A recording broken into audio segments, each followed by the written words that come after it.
If you want to have a better chance at making more money on your flips, then this video is for you. We're going to talk about the importance of understanding how to run your comps and why it's important to run your comps.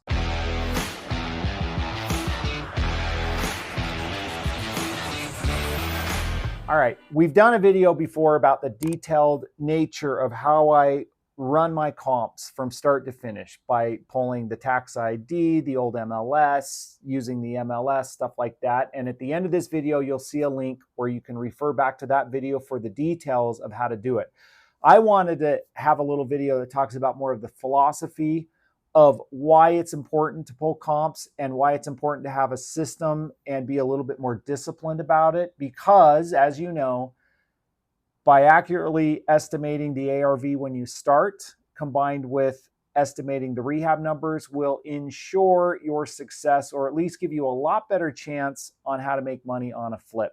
If you don't know where you're going with your final sales price when you go to resell this flip, you're gonna be lost along the way, and you're gonna lose money on the house most likely, because you're not gonna accurately be estimating what that home is going to be worth. So why do we pull comps? Seems obvious, right? So we know what we're going to sell the homes for, so we have a better idea of where we're going.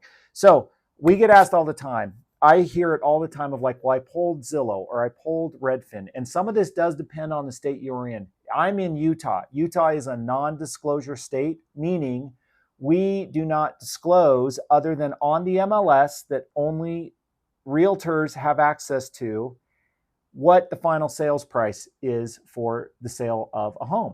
In other states, they will put that maybe on the deed, or they will have to report to the public what the final sales price was. But in Utah, it's a non-disclosure state. So what that means is that a lot of times Zillow, Redfin, and other of these aggregators of data possibly does not have the most correct information. In Utah and other states where it's a non-disclosure state, the local MLS is the source of truth for comparables. That's what agents use, and that's what appraisers use. So if you're in a non-disclosure state, please get access to the MLS, either directly yourself or with a very trusted agent that knows how to pull comps. If you're in a state where it's a disclosure state, like California and I believe Arizona, I believe you can rely on Zillow and Redfin and stuff like that, but the source of truth usually is the MLS, and that is probably the place to get the most accurate comparables. Now, who's pulling comps for you? A lot of times I'll have investors say, well, that's what my agent said it was going to be, or, well, we're listing it at this price because that's where my agent said it would sell at, or I'm buying it because I think the ARV is going to be X because that's what my agent said. So your agent might be the right person to do that. However, I've noticed over the years that sometimes agents have an agenda, whether they know it or not, especially if they're not directly involved in the deal or have experience in flipping, because they may want to be the super agent. They have an ego. They think just because they're selling the home, it'll sell for more. But they may not always be understanding the margins that you're dealing with and how important it is to be as realistic as possible as to what that home is going to sell for. So I'm a big fan of having control of the data yourself. So if you can't get a login on the MLS to do it yourself, if you're not an agent, find an agent that is an actual investor as well, or one that at least can understand your fix and flip calculator and your numbers, so that they can see that if they're thinking like, well, yeah, this should sell for, say, $1 million, but the reality is if it does not sell for $1 million, you're not making any money. And there's plenty of comps that might suggest it's only going to sell for $950,000. You need to know that, because they may not know that this is so thin that if you're right there and you're really trying to only get the top end price, and if you don't, you're going to lose money, then you're going to have some very unsuccessful flips. So get access to the MLS. And if you're not an analytical person, everyone's got different brain types and the way that they understand information. That's okay. But then you got to understand who it is that you're hiring to do those comps. Now, The next part about this is, even if you have direct access to the MLS, maybe you're partnering with somebody, or you even then are hiring an agent to help you sell it. Sometimes you need to bounce an idea off of someone else as to what they think the home's going to sell for. And a trap that I've fallen into in the past when I've been flipping, say in a partnership or with a partner, is sometimes we'll get moving a little too quick. I do want everybody's opinion on value, but what I found is not helpful is for me to have a conversation with the agent that's going to be listing the house, or maybe my flip partner, where I say, hey, I'm just finishing my review on 123 3rd Street property.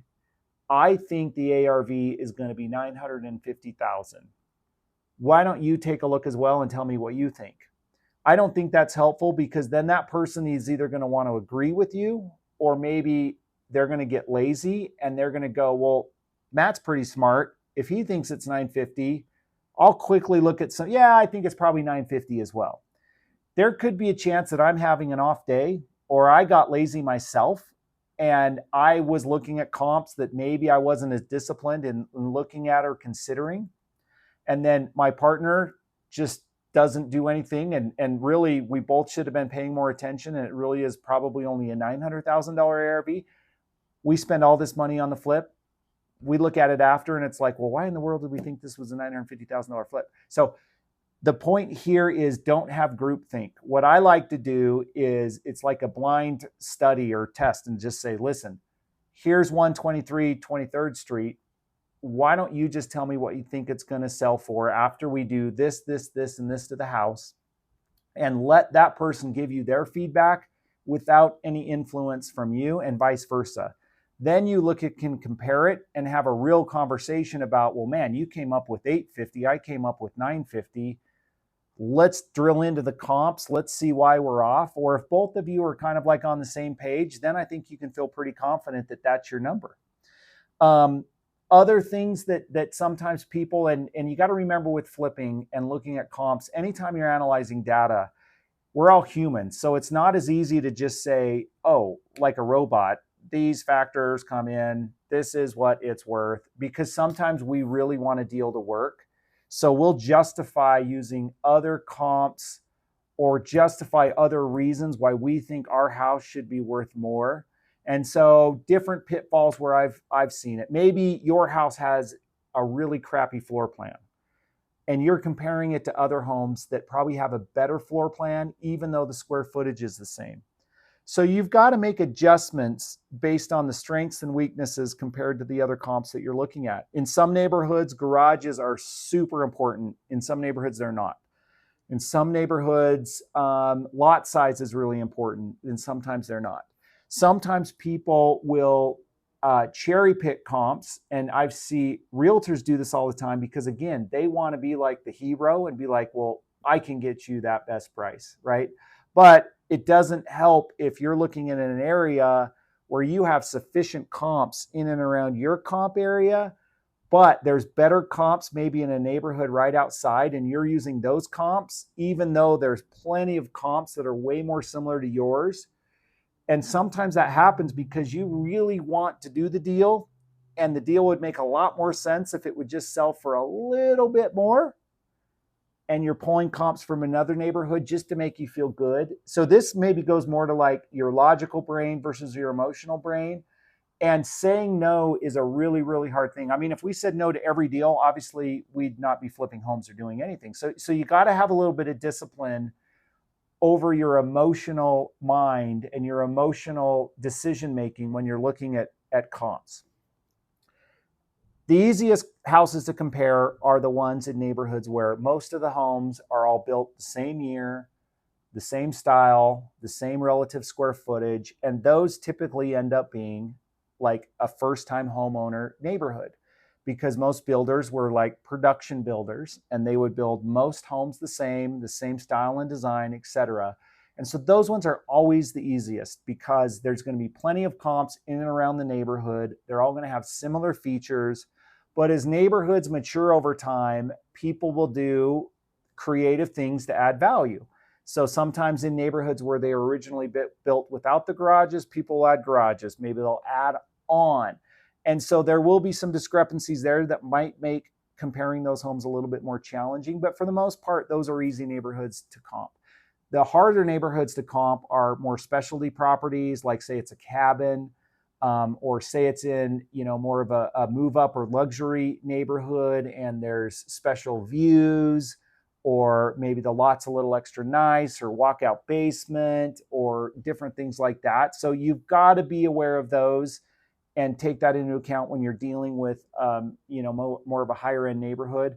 And then as you get into more of the higher price points, the quality of the finishes and the style and design, the architecture of the home sometimes can make a huge difference in the ultimate value that you're going to get from it, and not so much looking at it as a price per square foot. So the first time homeowner neighborhoods and more of a luxury neighborhood, you got to kind of look at comps slightly different. And there's a nuance to that. And sometimes it just takes experience. Now, the other factors also to consider are how far back on comps you want to go. And this is where you need to have some market knowledge. For example, it is September 1st, 2023.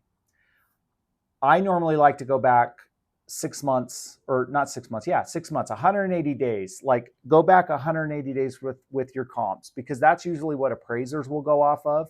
But you then also got to be conscious that when you go to sell this property, it's going to be 6 months in the future. So sometimes you need to look at the trend of like where inventory is in the neighborhood, how many actives versus solds.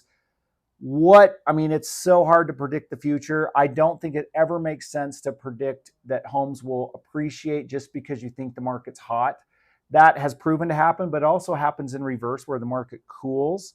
So you want to have you need to have a little bit of a crystal ball, because when you're going to be selling it, it will be in the future and you're looking at comps from the past 6 months. So you need to have a little bit of a discipline there to not overestimate, but also not to underestimate what the value might be. I still think it's the best practice, because it's the best information you're dealing with, is to just deal with what the numbers are today.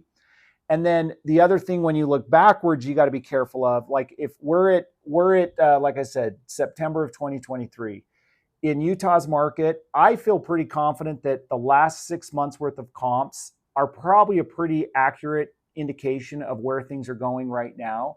But if we were a year ago, I would maybe only be taking the last 2 or 3 months of comps, because back at the earlier part of 2022, interest rates were so much lower and comps were posting at a higher level because of the interest rates.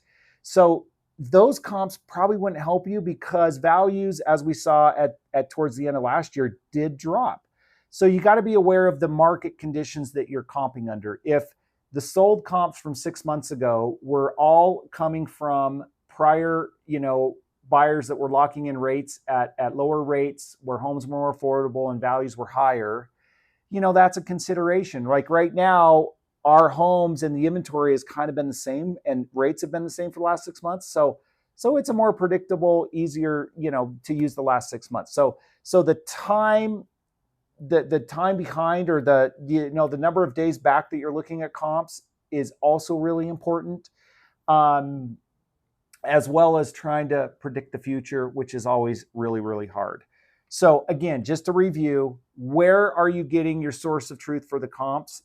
Try to lean on the local MLS. If it's yourself or an agent, make sure they are credible and reliable, and understand why it is that you're pulling comps, because it's fitting into a model of like where you're going to make money at the end of the day. And so you don't want to be overly optimistic. You also don't want to undercut it so much that you don't do it, but you want to take the most relevant comps and use the most relevant, knowledgeable people to help you do that. Don't share in groupthink.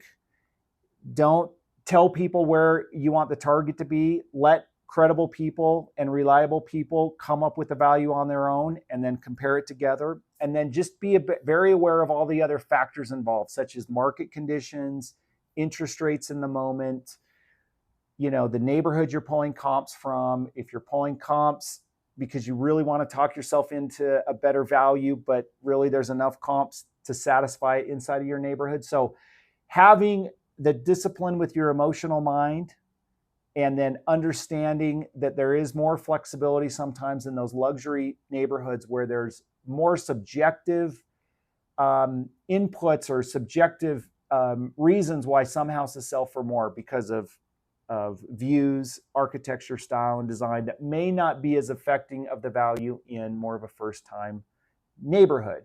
I hope this was helpful. Click on the link to this next video that will go in more detail about exactly how I go about comping a property from start to finish. And I hope it's helpful. Keep watching these videos, subscribe and like, and we'll catch you on the next one.